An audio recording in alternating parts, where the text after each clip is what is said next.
So here we are, and everyone has different opinions as to what that means. And most people are merely looking at this talk or experiencing this talk through thought. And then there is some that are experiencing it energetically. But most believe that non-duality is about thought, is about something that you think about and a place that you arrive in the future. But who is this you that arrives in this future? And where are you off to? Where are you going to? Like, where is non-duality going to take you? And what you do when you get into a subject like this is you imagine a person, this person that's going to become enlightened and get non-duality. And then when they get it, it's going to fix their life. And that's actually got nothing to do with what's happening now. Nothing. Like, that's an image that you're holding, that's a film that you're holding in your head about a future point, which you're doing, and you're using that in order to reconciliate feelings inside your body.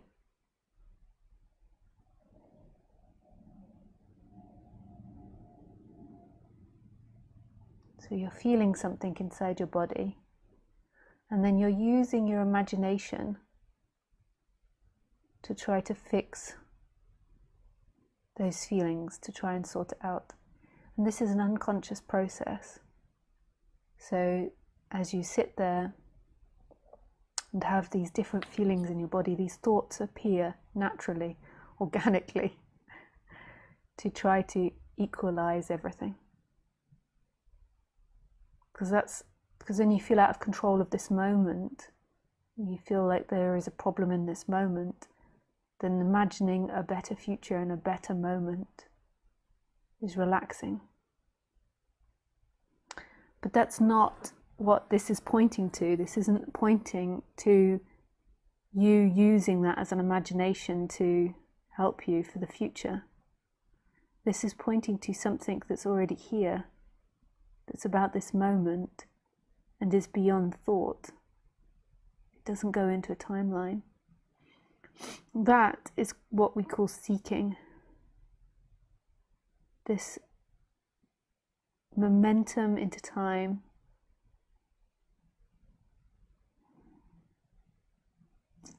where you believe that you're going to capture and attain the freedom of this moment in a future event, because that's all you're ever looking for, is the freedom of this moment.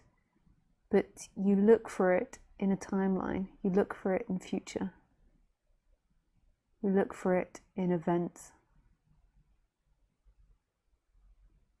in people, in things, in happenings.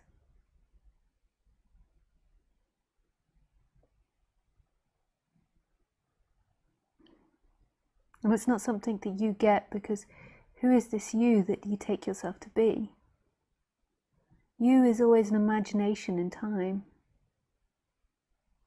There's nothing wrong with that imagination. I have an imagination of time, and I have an imagination of Lisa happening that appears in time. But it's this attachment that believes that is who you are. And it's this energetic shift from being that to boundlessness.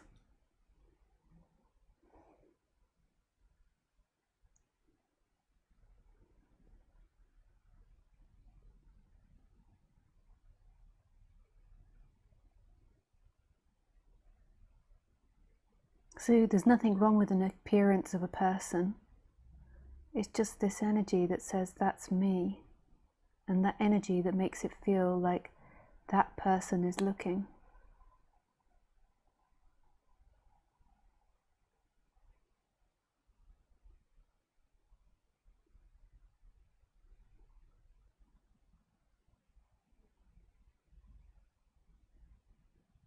Who is looking out of your eyes now?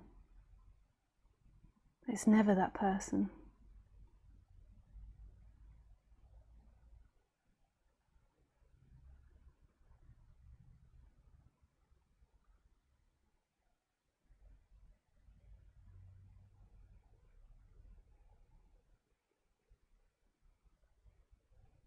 There is just this timeless presence.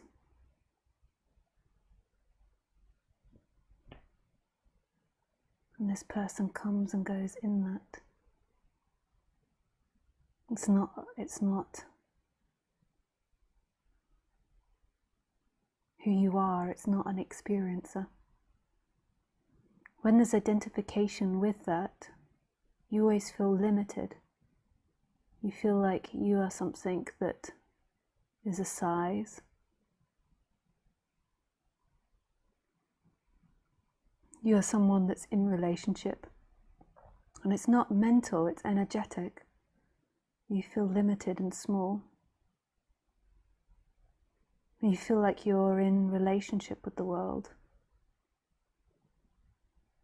And then there can be this turning inside out, or this shift from being that to being no thing. It doesn't mean that character stops appearing. And there has to be, in some ways, some form of identification with the character, otherwise you'd just be like, suddenly like identified with the wall. I am the wall, or the carpet. I am the carpet, so there's got to be something that's like in some way still attached to the character. Like if you're in absolute boundlessness, like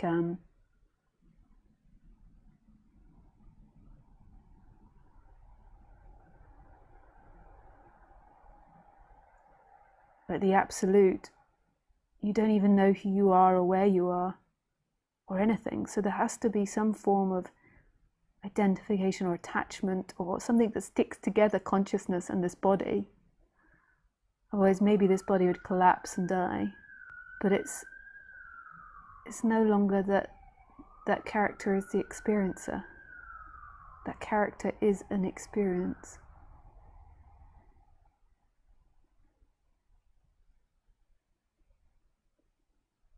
It's appearing and disappearing.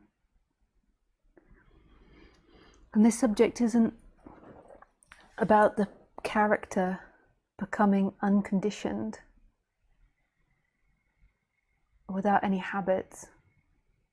The character will always have conditions. Some conditions are more preferable than others. And it's not quite that, even though through this subject you begin to recondition the character and settle it down and it balances out. It's not about that.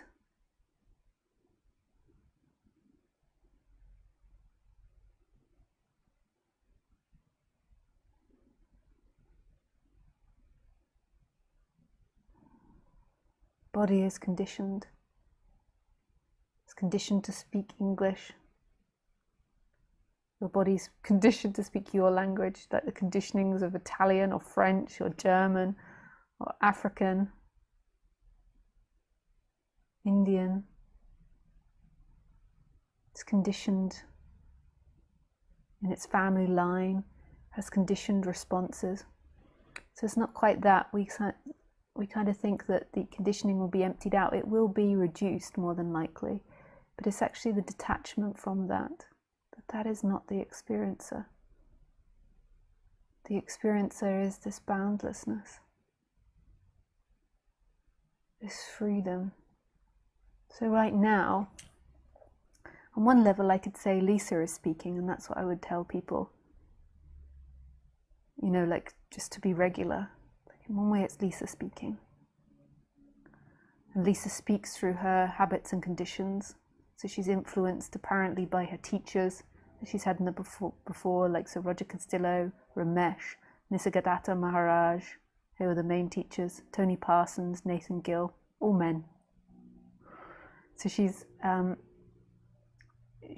conditioned in that way to speak in that manner. But really in this moment, is not a thing speaking. It comes from emptiness.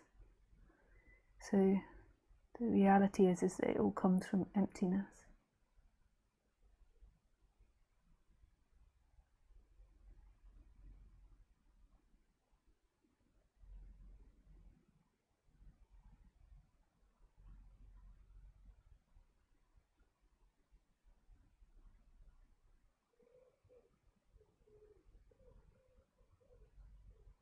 There is a time-bound character in which can communicate and which can be known, like Lisa that goes through time. And then there is this timelessness.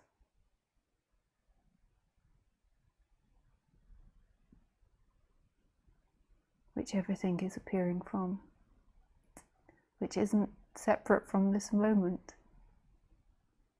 It sounds so insignificant that everything arises from this moment.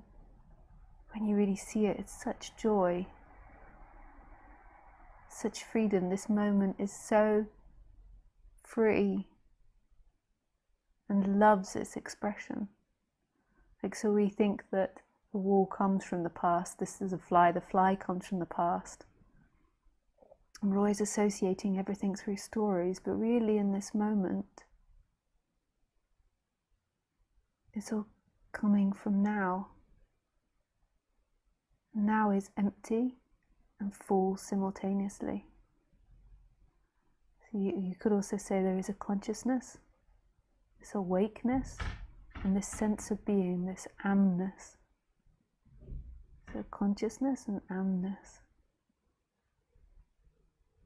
And they're both appearing simultaneously in this moment. Like, it can't be no consciousness. Like, there has to be a recognition that it's happening, and there also has to be this beingness, this sense of existence. And these two things aren't a thing, and they are in all things and no things. So they're not something tangible that we could put in a bag, or we're going to grasp consciousness or beingness. It is everywhere and nowhere. And everything's coming from that, directly from this moment. In our stories, in our thoughts, things come from time and work through time. But in this moment, they come from no place and no time.